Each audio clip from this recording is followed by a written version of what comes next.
Welcome to the Artful Minds by the Atelier magazine, where we plug into the pulse of creation. Good morning and thank you, Lisa, for joining us. On behalf of the Atelier magazine, I welcome you to this show. I'm delighted to introduce Lisa Russell, the country chair of the USA for the G100 Arts Leadership and Film Swing. Lisa is an Emmy winning filmmaker, Nicole Fellowship quarterfinalist, screenwriter, Fulbright specialist, and two-time TEDx speaker. She's the founder of Create 2030, a global platform that promotes the inclusion of working class artists in advancing the UN Sustainable Development Goals. With over 15 years of experience as a global health filmmaker, Lisa's work bridges arts, social justice, and global development. She's created powerful storytelling tools like the SDG Storytelling Masterclass, helping creators craft narratives that drive action for justice, health, equity, and human rights. Lisa is also a frequent speaker at UN and NGO events, international conferences, and universities, where she continues to champion the impact of art for social change. Welcome, Lisa. It is truly inspiring to have you with us. I would like to hear a few words from you. Sure. Well, first of all, thank you so much for including me and giving me this opportunity to talk to especially the G100 community about the role of arts and sustainability, climate change, gender equality, and so much. But yes, my now 20-year career has really sat at the intersection of arts, social justice, and sustainable development. And we are in a very delicate time. So I actually believe arts is even more important, that we engage with artists, that we include more arts and cultural processes and UN processes around these important world problems. And just overall, I believe that our world would be in a much better place if artists had more support and power and funding. I believe the heart of social change really lies in the work of artists and creatives. So thank you for having me. Thank you. Thank you so much. The thing that really inspires me here is the SDG development goals, what you're doing, because I'm actually a part of the UN fellowship now, where I'm trying to include art and education, both in the early education level and also in the geriatric level. So it's wonderful. Maybe I will get a lot of insights from you. So without any delay, I would like to go on to the questions that would inspire more people. What inspired you to create artistenvoy.ai, and how do you see it reshaping the future of storytelling for marginalized artists? Great. Well, thank you so much. So I do work as a filmmaker, but I just want to tell a little bit of a backstory, and that is I didn't go to film school. I started my career working in a war zone, actually, and it was the stories of women who were impacted by conflict that really inspired me to look at the way the global health and international development community were telling stories. And it just opened up my eyes. There's a lot of ways we can talk about war and disease and human rights and peace and security, but I felt that at the time, it was just, there was a lack of dignity, a lack of humanity that was infused in storytelling. And so I set out to become a filmmaker without going to film school. And I spent really 3 years learning how to perfect my craft. So I'm a big believer in training, in craftsmanship, in not just using the title storyteller because I stand up on stage and I talk about my own story, but really understanding the craft, learning how to structure stories with strong characters, with narrative arcs, with climax, all the things that we know make a really powerful film or story that we see in movies, that we see in film festivals, etc. So I now come from it from a very craftsmanship perspective.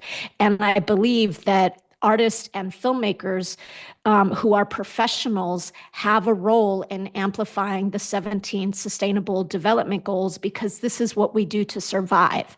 I don't get paid if I cannot move people. Like, that's the basis of my work, whether I'm curating, whether I'm producing a film, whether I'm, working with a musician. My role really as a creative, as an artist, as a filmmaker is to move people. And so this is why I advocate so hard for working class artists, for people who are experienced in the craft of different art forms, whether it's poetry, music, writing, etc.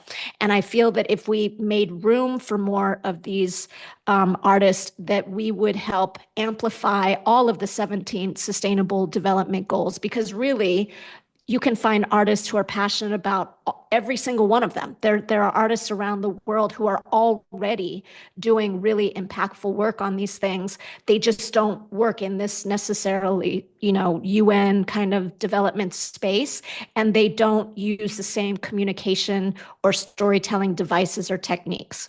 So in my 20 years experience working as a mostly documentary filmmaker, but doing like poetry videos, always with a social good slant, I recognized and was part of a system that made it very difficult for African filmmakers from the global South, to be able to engage in the storytelling and filmmaking community, because they didn't have the training, they didn't have the equipment. And then here I was struggling ethically with, well, here I am, an Asian American filmmaker from, who lives in New York, going around the world telling stories about situations that are not my own. Now, I almost quit my job 3 times because I couldn't figure out ethically where my role was. I was really good at what I did. I move decision makers, I help raise funds, I did all of it. But at the core of it, it was still this feeling of like, what's the word I'm looking for? Like hyper privilege to be able to tell these stories. And I didn't like it. I've come to find peace in the way that I still tell storytellings, because I look at it as a way of like systems change. I'm no longer telling these poor women and these poor children. And I'm looking at it like, well, why do we have poverty in Africa? A lot of it can be traced back to colonization, to, white supremacy, to poverty porn, like all of these things. These systems are now what I focus on. So I've always been an activist, and I learned how to make films to, amplify my advocacy. But I go even harder now when I say my role is not to be the voice of the voiceless. Like, I can't stand that saying. I'm not the voice of the voiceless. They have a voice. They're not being heard. But what my role is to look at the systems that I am part of, that I benefit from, whether it's white supremacy or being an American or whatever it is, and ensuring that my films touch on those systems, and again, not be the voice of the voiceless. So with artsenvoy.ai, 2 years ago on International Women's Day, there was a theme about gender bias in technology. And I was like, you know what? I want to make a film about this. Let me see if I can make an AI film about this. So I made a film using all AI characters, AI voices, and it was this idea that the women of AI were descending upon the United Nations to rewrite the UN Charter, because I'm always trying to play with UN stuff creatively. And it generated a lot of conversations and a lot of interest. And so I took the learning of AI filmmaking very seriously. To get to your question, I know I'm kind of taking a long time. The reason why I believe so much in art, in AI filmmaking, AI arts, and my artsenvoy.ai platform, which is a training program and AI platform, is that I believe AI has the ability to democratize access for storytellers from around the world that we should be hearing from, but we don't. It's not that there's a lack of Indigenous people who are storytellers, a lack of, incredible artists from the global South or from frontline communities. It's that our system doesn't amplify those voices, and they're still sometimes struggling with getting over gatekeepers with the funding, all of it. So AI filmmaking is a way to democratize and give access, jump over gatekeepers, make films without funding from the comfort of your own computer, using just your fingertips and your imagination of a story you want to tell. And so I feel like we're going to hear from a lot more storytellers that we haven't always been able to hear from, because they're going to have these tools. Like already I'm a faculty member of a really amazing Nigerian AI Film Academy that it's great to be able to see and work with these other experts, filmmakers. But my artsenvoy.ai platform really is to push filmmaking and arts in the sustainable development goals, but don't just look at content creation, look at how people who don't identify as being creative, I get that a lot when they hear the work I do. Oh, I'm not really creative. It's like, no, you are. You just haven't been exercising the muscle like I have for the last 20 years. So what if you engaged in consuming art, making art, just having art around you every day? You'll start exercising that muscle. So it goes from that to content creation to also looking at sustainable livelihoods. One of the biggest obstacles we face for getting filmmakers and artists in the work of the amplifying the 17 sustainable development goals is that the system does not make it sustainable for filmmakers or artists who want to do this work. A lot of the funding is going to cultural organizations. They're getting billions of dollars sometimes, and they're not the ones doing the work. Meanwhile, we have to buy the equipment, we have to do the traveling, we have to make the art, and there's just not a sustainable system. There's arts contests, there's, somebody doing a panel with artists. It's very superficial, in my opinion. It's not a system that encourages and sustains artists who need to be in this space. So artsenvoy.ai helps artists write grants, apply to global opportunities, learn how to get paid contracts from the UN. Like, I'm trying to make it a whole 360 all-in-one platform for artists who want to work in the social good space. Sorry for the long answer. That's actually required. I feel like you've given a whole lot of information for people to know, and your journey and how you have crafted yourself as a filmmaker, as a storyteller, and so many things that you're doing for the SDGs is something wonderful that's really required for you to give such an answer. So thank you. Having presented AI-driven works at major global summits, how do you believe technology is redefining the role of artists in global advocacy? Thank you. So yeah, technology is able to, again, amplify these voices that we may not always have access to. But that doesn't mean that we're going to see a bunch of artists have, a presence or be engaged, because it's not on the shoulders of the artists. There's incredible artists there has been before AI. The problem is the system. The system needs to change. The system needs to be artist-led. The system needs to take power away from people who don't have experience in the arts and culture field or as creative practitioners. We need to move away from pop culture, celebrity culture, and really invest in the voices and the experiences that translate into art and storytelling from people at the local level. I advocate, and you will see this everywhere, for an artist-led movement, artist-led creative economy movement, artist-led arts and culture movement, because this, again, is our expertise. We have different languages, even how we communicate what we do. We have different lived experiences. We have different industry standards. You can't ask a filmmaker for rights to their film for a year and put it online if you do not understand how harmful that is for a filmmaker's career. That's extremely harmful.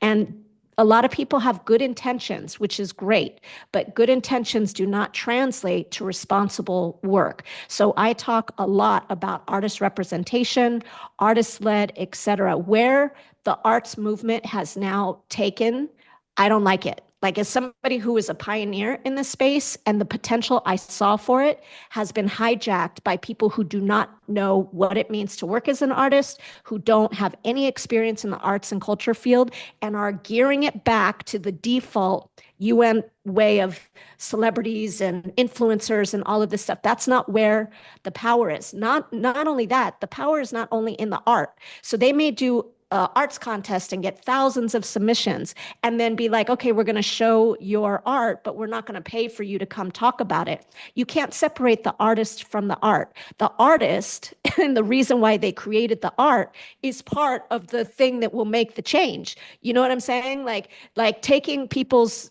films or taking people's artwork. And again, there's, I know funding is an issue. I understand the limitations, but if you had an artist-led working group, a major group, something that can help you figure those little things out, we would have a much more sustainable, fair, inclusive, creative economy in the sustainable development space and at the UN. So yeah, I don't think it's the artist. I don't think AI is going to make any difference in or technology. It's the system that needs to change.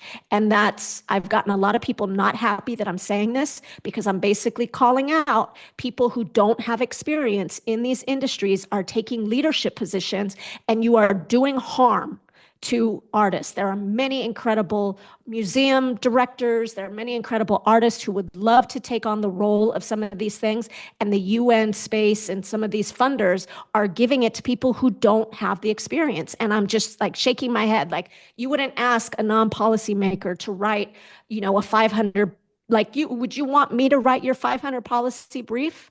No, it's not my expertise. Why are then you taking on the role of an arts program when you do not know this culture or the struggles or anything? So yeah, I'm excited about artists in the SDGs. I do not like the system right now, and I fight it, to be honest. Having said that, wherever it is, the system is very, very important for a smooth functioning. That I really can agree and then resonate with it. A system is definitely required. So you have spoken about the ethical use of AI in art. What steps do you think are necessary to ensure AI serves as a tool for empowerment rather than exploitation? Yeah, great question. And to be honest, since I started doing AI filmmaking and AI art, anytime I post it, because people know I work in climate and sustainability, I get a lot of angry people. I get a lot of very loud people who want to remind me, as if I didn't know, that there's environmental concerns, that there's IP concerns. We all know, right? But they are then more quiet when I say, okay, so we know AI is harmful to planets. It needs a lot of water to cool our data centers. But do you know that my carbon footprint as a UN filmmaker, jumping on long haul flights, 45 hours, sometimes all over the world, jumping in UN SUVs, e-waste, all of that, is that more environmentally harmful than me sitting in my studio by myself, never traveling, making a film? Or, what was I going to say? With the IP stuff and the training models, what is the difference between a painter taking a photograph that they didn't take and making a painting of that photograph? There are topics that we need to discuss, and I feel there's nuances that we need to address. So ethically, do we say ethically we need to be more concerned about the environmental impact or the IP, or are we more concerned with amplifying the voices of the global South or frontline communities? Like, there's nuances. And so that's why my program also is doing, like I'm doing an AI for the Future Art and Film Festival during the UN General Assembly, to bring in both practitioners and people who, work in policy, AI governance, AI ethics, to really start unpacking this thing. Some people project that we're going to be putting data centers in outer space or underwater, or in the Arctic to cool these things down. And the market, I believe, will come up with these solutions faster because they know if it means more people will adopt AI, if it's more environmentally friendly, if the training techniques are more ethical, they're gonna persuade, a larger customer base than if they don't address these things. But if we say, listen, you need to make this technology available and provide support for people of color, artists from the global South, that's less likely to take place. Like, I feel that they will address those concerns faster than we're going to solve gender or racial inequality, which AI has the ability to start to equalize. So it's sort of it's not an easy topic. And I'm involved in a lot of AI ethics and AI governance conversations at the UN. There's very few creatives who are in that space. And so that's another part of my artsenvoy.ai is getting more practitioners, because there's incredible AI filmmakers, incredible AI artists out there doing amazing work, getting them to share their perspectives in a more policy setting is also part of my work running the Arts and Culture Working Group, my Create 2030 group. It's all kind of at this intersection. I would love to see more people having conversations on these topics in the AI for Good Summit, in UN processes around AI governance. But it has 20 years later been a struggle because, again, we don't have representation. We don't have the right people leading an artist, movement in the sustainable development space, in the AI space, and all of this. And it's not easy. It's just not easy. But the people that I'm working with are incredible. So I'm hoping that through our initiatives, through partnerships, through all of that, we're going to see more engagement also by artists who are more informed, because I'm going to teach them how to work in this space. Not everybody knows how to work in diplomacy, but I feel our voices are important. So yeah, I hope that answered that question. Thank you. Thank you so much. I understand, there's a lot of effort that you're putting in and bringing in a lot of importance towards the effective utilization of any available resources, whether it is AI or whatever it is. That's really wonderful to know. Maybe, probably we should have a separate session for understanding this in detail so that everybody gets a lot of insights and then, start working towards it. So without any... Yeah, I'd love that. Yeah. Without any further delay, I would like to move on to the rapid fire questions with you. AI, okay. Traditional filmmaking. I mean, to me, they're the same. They're just different tools. A filmmaker working on 35 millimeter film is using the same craft as an AI filmmaker. So I think they're the same. Okay. Next, most inspiring global summit you have attended? Most inspiring global summit. Probably the first World Conference on Creative Economy hosted by the government of Indonesia in Bali, where the term creative economy was first introduced to me. So, a documentary that changed your perspective? Central Park 5. I mean, I can list a lot, but I'll just start with that one. That one was powerful. What's one word that defines your journey so far?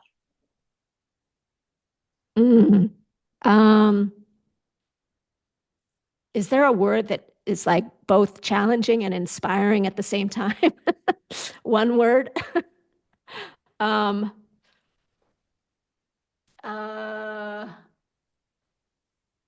Next question. Are you a morning person or a night owl? Depends on the day. If I'm working on my computer, definitely morning. If I'm shooting at night, shooting shows, going to see artists, night. Best advice you have ever received? Best advice I'd ever receive. That's interesting. Advice. I would say maybe a quote that I like, which is the role of the artist is to make the revolution irresistible, meaning art is not only here to entertain, but to affect change. Wonderful. An artist who inspires you? An artist who inspires me. My friends. Oh. One thing you wish more people understand about AI in art? That AI is not here to replace artists. It is a tool. And as somebody who works in a lot of different creative mediums, I wish people would try it and understand it is like an amplifier and an equalizer. And I'm so excited about the AI movement. Favorite place for creative inspiration? The water, whether it's the beach or the swimming pool. Okay, wonderful. Define artists envoy that AI in one word? Revolutionary. Wow, that's wonderful. With this, we come to the end of the questions, and it's really wonderful to have someone who is a creative person as well as a person who talks about economy and principles and policies and systems. That's really wonderful, and I feel that is what is the motto of our magazine, also to spread awareness. Not only being a person who just creates wonderful arts, but also sustainable with the economic process, and then know what is the rules, law, and so many other things. It's really wonderful to have you, Lisa, and I think Thank you. we should have definitely an exclusive session wherein you speak about the policy system, and then the effective utilization of the available resources like AI or whatever tools, whatever you say. Yeah, I'd love to. And in fact, I'm launching a new training program where I want to combine AI content creation with how to work in the UN diplomacy space. Because I do workshops, I do 1-hour workshops, I do 2-hour workshops, but there's so much. Like, you can't just watch a 2-hour workshop and then go and then you're going to be successful. Like, this is based on my 20 years of a career, and also straddling two very different worlds. It's almost like two careers in one. I'm a UN sustainability expert, and I'm also a legit filmmaker. So, learning both takes time, takes repetition, takes experience. So yeah, I'd love to, maybe we can get like a G100 workshop going, or training program, get people in different wings would be great. Yeah.